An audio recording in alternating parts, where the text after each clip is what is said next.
না লাইভ দেন না।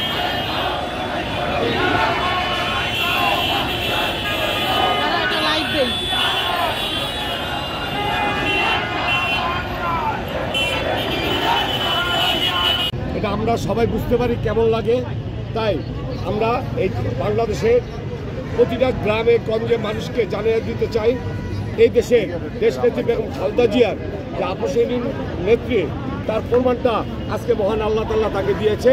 সেই জন্যই আল্লাহর তরফে সম্মান নিয়ে সে দেশের বাইরে চিকিৎসার জন্য যাচ্ছে। খুনি হাসিনা, শেখ হাসিনার স্বৈরাচারের আমলে এই বেগম খালেদা জিয়ার উপরে যে নির্যাতন হচ্ছে 17 বছর, তার মা ছেলেকে সে এমনও সিদ্ধান্ত নিয়েছিল তাদেরকে মেরে ফেলবে, জেলে দিয়ে তাদের অবস্থা খারাপ করবে, কিন্তু মহান আল্লাহ তাআলা আজকে দেশনেত্রী বেগম খালেদা জিয়ার উপরে সম্মান দিয়ে তাকে দেশের থেকে যাচ্ছে।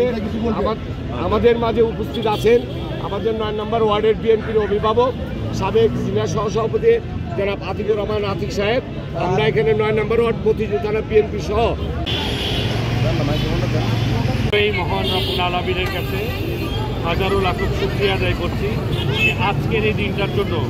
আমরা অনেক অধীর আগ্রহী ছিলাম, অনেক বর্তমান সহ্য করে আমরা এই পর্যায়ে এসেছি যে আজকে আমাদের দেশের বেগম খালেদা জিয়া চিকিৎসার জন্য তাকে অন্যায়ভাবে, আপনারা সবাই জানেন, দেশবাসী জানেন, অন্যায়ভাবে তাকে চিকিৎসা সেবা পর্যন্ত দেওয়া হয়নি, ধীরে ধীরে তাকে ধ্বংস করার ফয়সালা করা হয়েছিল।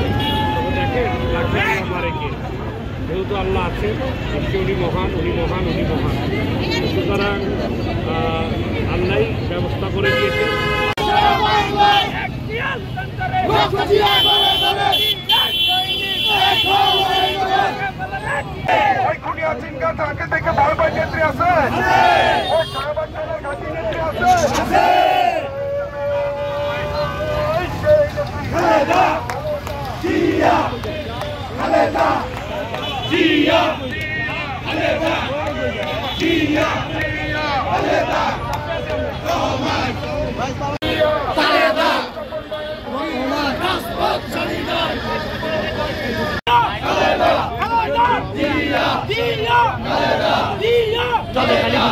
এই দেশকে বহুদলীয় গণতন্ত্র উপহার দেন এবং জনগণকে, এদেশের জনগণকে, এদেশের জনগণ যাতে সুন্দরভাবে এবং ন্যায় বিচার পেয়ে এবং সুস্থ স্বাধীনভাবে চলতে পারে এবং বাক স্বাধীনতার মতো কথা বলতে পারে, এই আশাবাদ আজকে আমি ব্যক্ত করছি।